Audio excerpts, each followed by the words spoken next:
अस्सलाम वालेकुम, मैं शाहिद हुसैन हूँ। अज़हर सदीक साहब मेरे साथ आज भी एक बार फिर मौजूद हैं। अज़हर साहब, आपको मैं अपने यूट्यूब चैनल पर खुशामदीद कहता हूँ। आपको अक्सर मैं तंग करता रहता हूँ और आपका शुक्रिया, आप हमेशा सपोर्ट करते हैं। सर, आज एक बड़ी खबर सामने आई। 2-3 दिन से तो वैसे गर्दिश में थी, लेकिन आज मरियम साहिबा ने इंटरनेशनल सादिक और अमीन करार दिया है शहबाज शरीफ साहब को। पहले तो सर ये बताइएगा कि क्या इनको किसी ने ऐसे ही बैठे-बिठाए रसगुल्ले खिला दिए, या वाक़ई जियो न्यूज़ ने कोई झूठी खबर चलाई थी? अदालती फैसला अमूमी तौर पर था क्या, जो कि लंदन से जारी हुआ, और उसके बाद फिर क्या वाक़ई सादिक और अमीन ठहर गई है? बहुत शुक्रिया। क्रेडिट जाता है शयान अली को, 16 साल के बच्चे को। उन्होंने जिन जिन मिसाल के अज़हर जावेद हैं, दुनिया न्यूज़ के, जिनका बहुत ताल्लुक है नवाज शरीफ के साथ, और मुर्तज़ा हैं, इन दोनों चैनलों के खिलाफ बाकायदा झूठी खबर देने पर ऑफकॉम है वहां का, बाकायदा कंप्लेंट लॉन्च कर दी है शयान अली ने, ये झूठी खबर देने पर।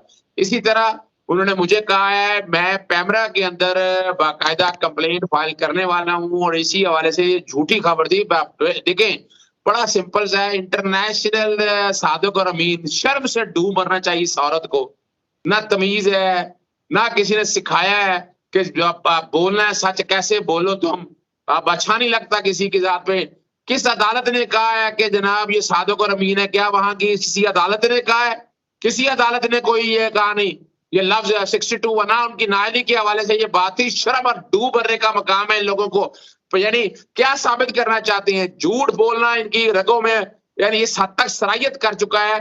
और कौम, और कई ऐसी कौम है जो जो जिनका ज़हन कोई नहीं है, वो समझते हैं ये सच बोल रहे हैं। और कमाल की बात है, उन्हीं के जो उस ग्रुप के सहाफ़ी हैं, वो इसको बड़ा एप्रिशिएट कर रहे हैं, लेकिन कुछ लोगों ने बड़ी चपेड़ें मारी हैं उनके मुँह के ऊपर।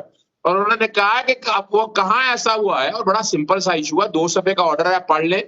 रऊफ अहमद है एक, और एक सलमान शहबाज है। इनके 2 अकाउंट है। 2 अकाउंट में एक ट्रांजैक्शन आई, उसकी इंक्वायरी की। 2019 से छुपा ही रखा है इन्होंने। इन्होंने बाकायदा जब इनके अकाउंट फ्रीज किए उन्होंने, तो इन्हें बताना चाहिए था, नहीं बताया। 1 साल बाद फिर एक्सटेंशन 2 दफा हुई, और ये 10 सितंबर का ऑर्डर था। 10 सितंबर से लेकर 26 सितंबर तक इन्हें साम सूख गया था। बताते कौम को, अगर बताया नहीं था। वो इसलिए कि उन्होंने छुपा कर रखा, और एक ड्रामा करना था, एक हाइप क्रिएट करनी थी। ऑर्डर किसी के हाथ नहीं आया, बहरहाल ऑर्डर हमारे हाथ आ गया।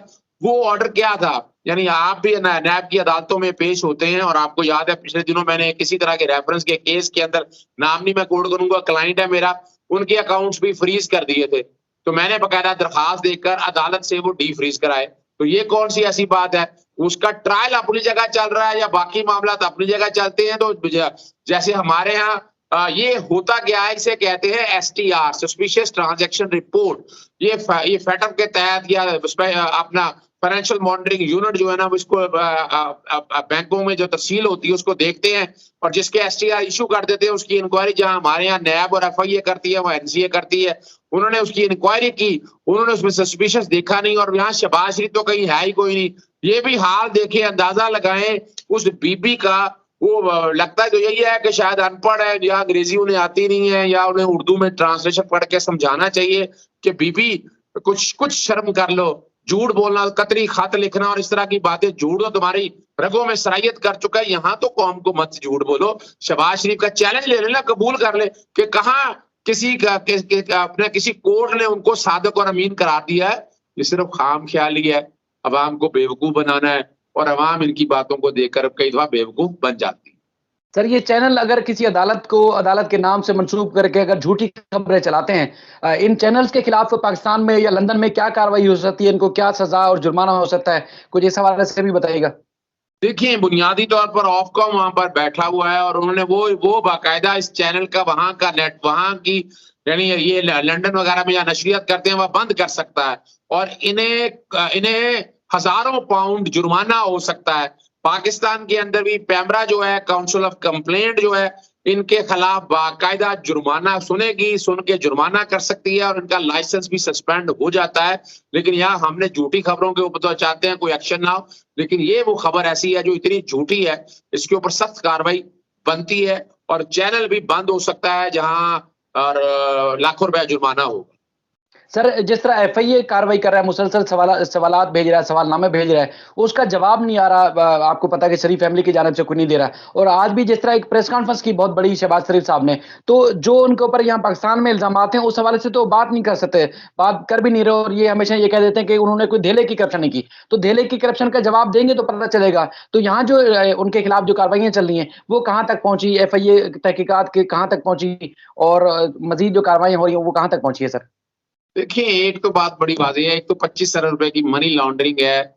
और आपको पता है, मैंने तो वो देखी है ना, नैब सवाल पूछता है शहबाज शरीफ से, शहबाज शरीफ कहता है हमज़ा को पता है। हमज़ा को पता है मैं सियासत कर रहा हूँ, मेरे अकाउंट में किसने 25 अरब रुपया डाल दिया मुझे नहीं पता, सलमान शहबाज से पूछे। सलमान शहबाज यहाँ से भाग गया है, यहाँ से भाग गया है, मफरूर हो गया है, भगौड़ा हो गया है और वहां जाकर बैठा हुआ है मफरूर हाउस के अंदर। और दूसरे 7 अरब की ट्रांज़ैक्शंस हैं। इतने वाज़ेह सबूत, यहाँ से पैसे हुंडियों के ज़रिए भेजना, अल्लाह रखे मोहम्मद बूटे के नाम पर भेजना और वहां से फॉरेन करेंसी की शक्ल में लेकर आना, ओपन एंड शट केस है। और उसमें तो यानी कोई डाउट नहीं है कि इस हवाले से कि ये पैसा जैसे गया है, जो हुंडियों के अकाउंट से जब पैसा गया तो वो पैसा इनका नहीं था। बाहर से जो पैसा मंगवाया है इन्होंने, बाहर इनका सोर्स कोई नहीं है। कमाल की बात ये है ना कि वो जो पैसा बाहर से इनको पाकिस्तान के अंदर आया ना, वो इनके पास सोर्स कोई नहीं है। तो वो क्लियरली जो है वो मनी लॉन्ड्रिंग भी बनती है। और नैब, मैं तो पहले भी कह चुका हूं कि एफआईए की इस्तात, और मुझे शक है कि एफआईए इस मामले को डीप नहीं देख सकती। एफआईए का दायरा कार या इस्तात जो देखें वो कम है। और इस मामले को इसलिए देखना अगर किसी ने है तो वो नैब इस मामले को देखेगी। और कमाल है, एक और बड़ी जबरदस्त बात है, शहबाज शरीफ साहब ने तो खुद अपने आप को और उनके लोगों ने सारों ने बैठ के मान लिया। यहाँ पाकिस्तान में कहते हैं कि अब सलमान शहबाज का शहबाज शरीफ से कोई ताल्लुक नहीं है, इंडिपेंडेंट कारोबार करते हैं। वहां जब सलमान शहबाज के अगेंस्ट इंक्वायरी बंद होती है तो वो कह रहे हैं सारा क्रेडिट शहबाज शरीफ ले रहे हैं। वो तो देखा जाए एक एडमिशन है, एक तरह से कन्फेशन है, उन्होंने कर लिया है, मान लिया है उन्होंने कि जनाब वो सलमान शहबाज जो सारा कुछ यहाँ कर रहा था। सलमान शहबाज फ्रंट मैन था, बैंकों से डील हो, एलडीए से डील हो, पैसे लेना देना। और कमाल की बात है, इनके बैंकों के अकाउंट में वो पैसे, आपको याद होना चाहिए, पार्टी फंड भी आया हुआ है। और और कई जो डीले हैं, जो प्रॉपर्टियां को बेची हैं, कोई तरह से बेची हैं, वो सारे भी आए हैं। तो परेशान होने की जरूरत क्या है, इन्हें चाहिए ना अदालतों में आकर। हाँ, और एक काम और करना चाहिए ना, सलमान शहबाज को कहीं पाकिस्तान आ जाए ना, आप तो इंटरनेशनल सादिक और अमीन आप हो गए हैं, आपको अदालतों ने बरी कर दिया है। और आप रोजाना केस देखते हैं, बरी कहाँ होता है जब ट्रायल चल रहा हो। तो वहां ट्रायल कौन सा चल रहा था, कौन सी शहादतें हुई हैं, कौन सी एविडेंस हुई है। जब आप ट्रायल करेंगे, शहादतें होंगी तो तब बरी होते हैं आप। और यहाँ जहां तक बात है, पर्चा भी कोई नहीं हुआ था हमारे यहाँ। या तो कहना वो रेफरेंस दायर हो गया था फिर बात थी, रेफरेंस भी दायर कोई नहीं हुआ। और उन्होंने अपने मुताबिक देख लिया, नेशनल क्राइम एजेंसी ने अपने वाले कि नेशनल क्राइम एजेंसी के पास शयान अली ने जो सबूत दे दिए इन लोगों के खिलाफ, और इनके आसपास जितने जितने क्रिमिनल है, नासिर जंजुआ, नासिर बट, जितने लोग इनके सामने, उनके दिन बुरे आने वाले हैं। सर आप अक्सर देखते हैं कि जब तहकीकात शुरू होती है तो इस तरह हाई प्रोफाइल जो मुल्ज़मान होते हैं हमेशा ताख़ीरी हरबे इस्तेमाल करते हैं। अब इनका जिस तरह का केस है, अभी तो ट्रायल में जो मनी लॉन्ड्रिंग वाला है वो गया ही नहीं है। तो बुनियादी तौर पर तहकीकात में भी ताख़ीरी हरबे इस्तेमाल किए जा रहे हैं। और उसके बाद फिर जब ट्रायल शुरू होता है तो आपको पता है भारी जो फीसों के ऊपर वकील रख लेते हैं, वो फिर आगे ताख़ीरी हरबे इस्तेमाल करते हैं। तो ट्रायल को जल्द और रोज़ाना की बुनियादों के ऊपर समाअत की जाए, उसके ऊपर कोई हुकूमत कोई कानून साजी क्यों नहीं करती, या अदालतों के ऊपर ये उनको रिक्वेस्ट क्यों नहीं की जाती कि अदालतें रोजाना की बुनियादों पर केसेस की समाअत करें, ताकि जल्द ट्रायल मुकम्मल हो। बरी ना होगा तो हो जाएंगे। अच्छा देखें, आपको पता है कि ये किसी तरह से भी ना, राणा सनाउल्लाह का केस देख लें, 2 साल हो गए आज तक फर्द जुर्म आयद नहीं होने दी। और इन्होंने लेट करके जिस तरह फर्द जुर्म आयद हुई, जब 5 महीने 6 महीने जज ही अपना पोस्ट नहीं हुए, वो फायदा इनको मिल गया।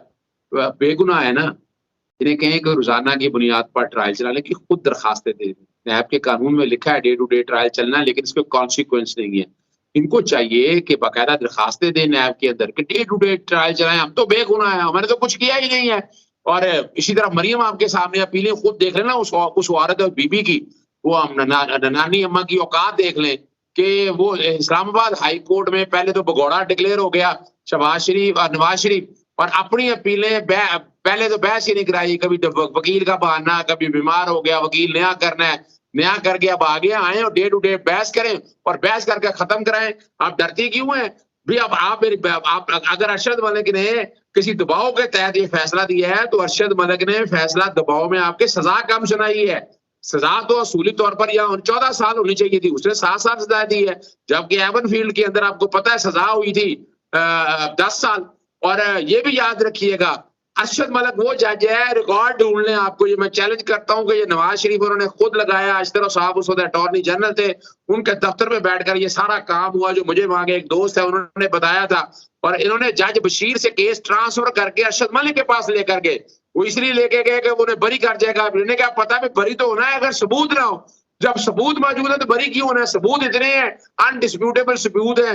और गालिब दिल के बहलाने को ख्याल अच्छा है, ड्रामा करते रहे, कब तक बेवकूफ बनाते रहेंगे, अवाम नहीं बेवकूफ बनेगी। सर, अरशद मलिक साहब की आपने बात की, उनकी वीडियो की बुनियाद पर किस तरह आपको पता है कि गुमराह किया जाता है। तो वीडियो साबिक गवर्नर मोहम्मद ज़ुबैर साहब की जो है वो भी जारी हुई है। आप क्रिमिनल केसेस भी हमेशा लड़ते रहे, वहाँ आप मुल्ज़मान के हक में भी दिफा करते रहे, जो केस होते हैं जिस तरह आप बहैसियत वकील पेश होते रहे। तो एक वीडियो अरशद मलिक साहब की थी जिसके ऊपर उन्होंने वामिला मचाया, कहते हैं वो अच्छी सही वीडियो थी, यानी कि उनके हक में थी। दूसरी है मोहम्मद ज़ुबैर साहब की वीडियो। इस वीडियो को आप किस तनाजुर में देखते हैं? क्या ये अगर ट्रायल हो जाता है, अगर इसकी फोरेंसिक उठता है, तहकीकात होती है, एफआईआर होती है, तो उसके बाद फिर क्या मोहम्मद ज़ुबैर साहब फंस सकते हैं, या फिर वो इस तरह ताहियात तर्जमान ही रहेंगे? अच्छा, ये एक मैं बड़ी जबरदस्त बात बता, आपको मौलाना अजीज का वाकया याद है? सौडमी का जी। वाकया था, बच्चे के साथ वो वीडियो आई और आपको पता है पर्चा हुआ, बाकायदा पर्चा हो गई। अब तो यहाँ पुलिस को अपने तय पर्चा दर्ज करके अब तक तो जुबैर को उठा लेना चाहिए था।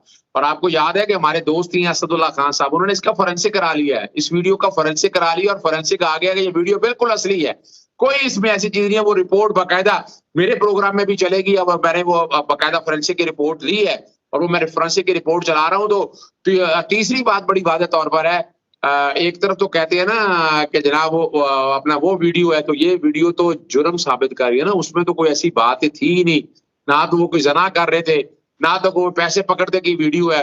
वो वीडियो क्या ज्यादा है, कहा जा रहा है किसी ने प्रेशर डाला, प्रेशर डालना तो आपका है।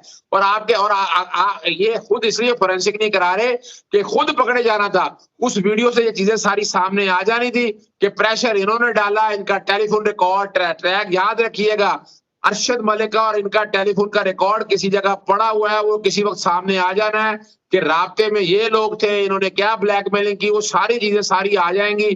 कोई देर की बात नहीं है, अभी जितना कुछ करना है, अब तो वीडियो आ चुकी है, वीडियो सामने आ चुकी है और वो तर्जमान भी मान चुकी है। तो इसका मतलब है अबैटमेंट का केस होना चाहिए मरियम नवाज में भी, यानी वो यानी जुर्म में अयानत कर रही है ना, वो कह रही है कि कोई बात नहीं है, तो ये जुर्म में अयानत कर रही है उनके साथ। इसका मतलब है वो हो सकता है इन्होंने खुद ही को वीडियो बनाई हो, नाम तो उनका रख दिया उन्होंने, बड़ा आजकल वो बड़ा मशहूर हुआ है पीएमएलएन का नाम लेना पसंद नहीं करूंगा, क्या मतलब है उसका।